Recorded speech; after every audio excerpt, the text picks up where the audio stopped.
किसान भाइयों, आज जो है फील्ड में निकले हुए थे और एक किसान मिल गए हैं और काफ़ी बेहतरीन तरीके से जो है खेती करते हैं। और इन्होंने जो है गेहूं की खेती जो है किया हुआ है जो है, और काफ़ी शानदार जो है इनकी फसल है जो है। और यह जो है पायनियर जैसी अच्छी कंपनी में काम भी करते हैं जो है। और भाई साहब का जो है परिचय भी करवाएंगे और इनसे जानेंगे इस गेहूं की वैरायटी के बारे में, कौन सी वैरायटी है, क्या पैदावारी की उम्मीद करते हैं, फसल प्रदर्शन से खुश हैं कि नहीं है, सारी बात इनसे करेंगे। क्या क्या इसमें यूज किए हैं फर्टिलाइज़र में जो है। और चूँकि यह पायनियर कंपनी में काम भी करते हैं तो इसलिए यह वीडियो जो है बहुत ख़ास हो जाता है जो है। तो सर जी, अपना थोड़ा परिचय दीजिए। सभी को मेरा नमस्कार। मेरा नाम अंकुर पांडे है। मेरा गांव है रामपुर पांडे। मैं खजली ब्लॉक का रहने वाला हूं। डिस्ट्रिक्ट हमारा गोरखपुर है। जैसे कि मैं पायनियर कंपनी में काम भी करता हूं, तो हमारे में मतलब मस्टर्ड और धान ही आता है। गेहूं, अगर हम गेहूं भी धान भी लगाते हैं और गेहूं भी हम लगाए हैं इस बार श्रीराम 303 का, जो अभी तक हमारा बहुत ठीक है। 1 दिसंबर को हमको इसकी बुआई किए थे। उसके बाद 25 दिन बाद हम इसको सींचनी किए थे। उसके बाद इसमें दवा डाले थे। इसमें हम बोते समय DAP 50 किलो डाले थे और इसमें हम खाद डाले थे 40 किलो प्रति एकड़। सल्फर और जिंक प्लस बाईवीटा भी डाले थे। अभी तक हमारी फसल बहुत जानदार चल रही है। श्रीराम 303 का अभी तक कोई जोड़ नहीं। हमारे अगल बगल बहुत से अन्य भी गेहूं लगे हैं, बशर्ते हमारे गेहूं के टक्कर का भी कोई गेहूं दिख नहीं रहा है। हम यहाँ 2 एकड़ इसको लगाए हैं और श्रीराम 303 हम बराबर बोते हैं। इसकी पैदावार भी हम देखे हैं बहुत ही अच्छा आता है। कम से कम 18-20 कुंटल हमको प्रति एकड़ इसका पैदावार मिलता है। अन्य गेहूं से हमको बहुत अच्छा इसमें पैदावार मिला है। तो आप जो कि पायनियर में काम करते हैं और पायनियर में काम करते हुए दूसरे कंपनी का जो है आप बीज लगाए हुए हैं। जैसे कि देखिए, पायनियर कंपनी में हम काम करते हैं तो जैसे हमारे कंपनी में धान और मस्टर्ड सरसों 2 ही चीज मतलब आता है, गेहूं नहीं आता है। पायनियर का टोटल हम धान अपने खेत में लगाते हैं और दूसरे कंपनी का नहीं लगाते हैं।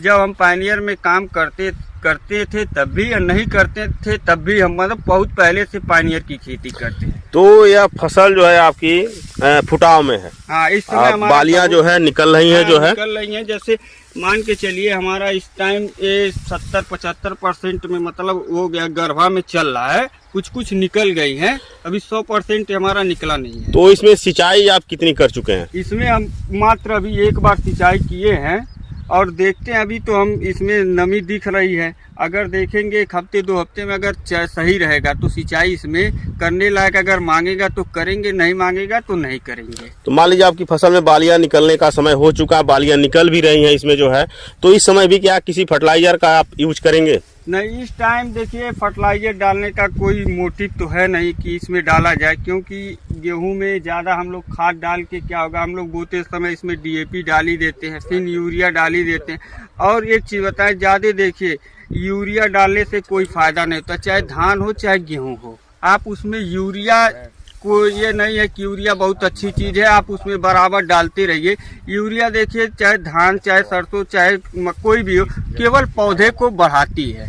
तो यूरिया हमको कम डालना चाहिए। उसके जगह पे हम सल्फर का प्रयोग करें। उस पर चाहे कोई जैविक जैसे बाईवीटा हो गया, चाहे जिंक हो गया, ये चीज़ डाले। यूरिया हमको कम डालना चाहिए।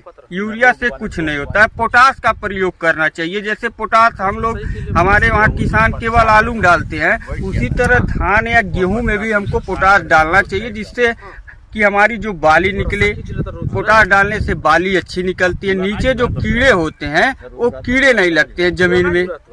आलू में क्यों लगाते हैं कि हमारा आलू बहुत अच्छा होगा और आलू में कीड़े नहीं। उसी तरह चाहे गेहूं हो चाहे धान हो, दोनों में हमको पोटास का प्रयोग करना चाहिए।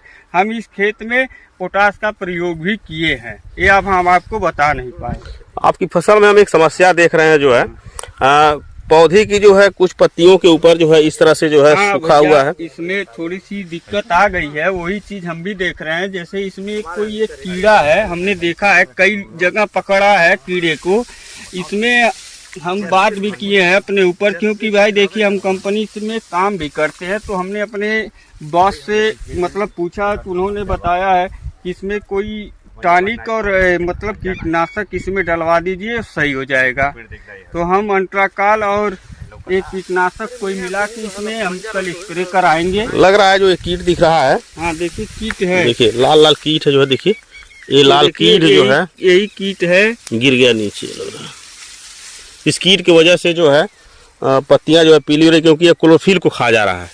इसी जो है ऊपरी जो नोक है पत्तियों का जो है सूख जा रहा है जो है। तो धान की कौन सी वैरायटी आप लगाते हैं जो है? हम धान की देखिए 27-30-37 लगाते हैं। जो 27-30-37 की सबसे बड़ी खूबी जानते हैं क्या है कि सूखा सहने की उसमें भरपूर क्षमता है। उसमें ऐसी 4 खूबी है जिससे वो पैदावार देता है। और एक नहीं, हर गांव में हमारा ऐसा, मतलब हम लोग 50 गांव में काम करते हैं, 50 गांव में लगा कोई किसान नहीं कहता है जो 7 कुंटल 8 कुंटल प्रति बीघा काटा ना हो। अच्छा, उसमें 4 जैसे क्या 4 खूबी, क्योंकि उसकी लंबी बाली होती है। हम लोग किसानों को कटवा के तौला के दिखाते हैं, 10 बाली इसकी 10 बाली अन्य धान की भी हम लोग तौलाते हैं। तो दोनों में देखते हैं तो हमारा 27-37 ओजन होता है। क्योंकि हम किसान को अक्टूबर महीने जब धान पक जाता है उस टाइम हम लोग दिखाते हैं। और हर मौसम में ज़्यादा उपज देता है, क्योंकि उसमें सूखा सहने की क्षमता। अगर बारिश हो जाए तो क्या कोई धान होगा? नहीं होता है। उसमें भी हमारा 27-37 होता है। तीसरा चीज उसमें खूबी है कि उसकी सारी जितनी बाली होती है सब ओजन होती है, क्योंकि गुच्छेदार होती हैं। चौथा चीज उनमें सबसे बड़ी खूबी है कि अगर आप 6 महीने बाद आप बेचेंगे तब भी उसका जो दाना होता है वो लाइटदार होता है, चमकता है। तो 27-37 जो है मोटी वैरायटी है। और एक चीज और जानना चाह रहे थे, श्रीराम 303 ही लगाते हैं।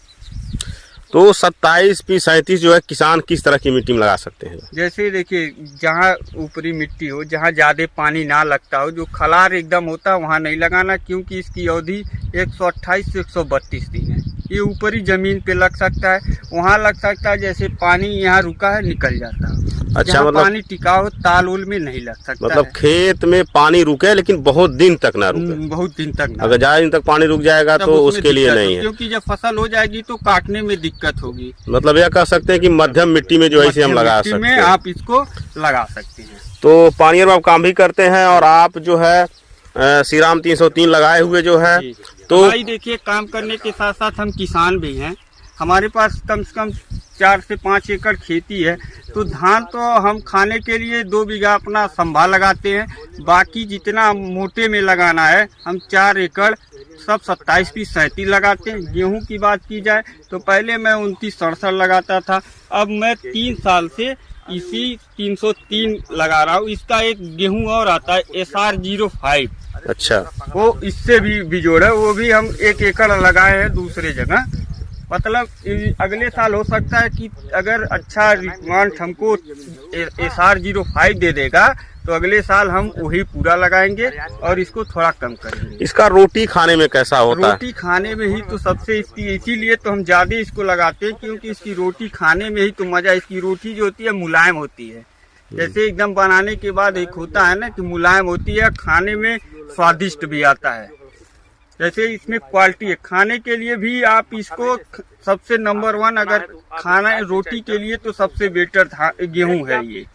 तो इस समय फुटाव में है आपकी फसल जो है, क्या इसमें पानी भी लगाएंगे? वही आपसे कहे ना कि अभी तो देख रहे हैं इसमें नमी, अगर देखेंगे 1 हफ्ते बाद फिर हम पहले तो इसमें कल स्प्रे कराएंगे, क्योंकि अच्छा। देखिए हमको इस रोग को पहले इसको खत्म हाँ, करना उस कीट को मारना है जिस कीट की वजह से जो है आपकी फसल को नुकसान हो रहा हमारा है। स्प्रे रहेगा। अगर पानी की आवश्यकता रहेगी तो हम तुरंत चलाएंगे इसमें, क्योंकि नमी हमारी है। फसल इस टाइम देखिए कितनी अच्छी। आप अगल बगल की फसल देख लीजिए, कोई छोटा कोई बड़ा, बशर्ते हमारा एक बराबर आप प्लाट देखिए, यहाँ से वहाँ तक पूरा एक बराबर हमारा प्लाट है। यह तो हम देख रहे हैं कि आपकी फसल जो है काफी बराबर है, एक सार है पौधे जो है।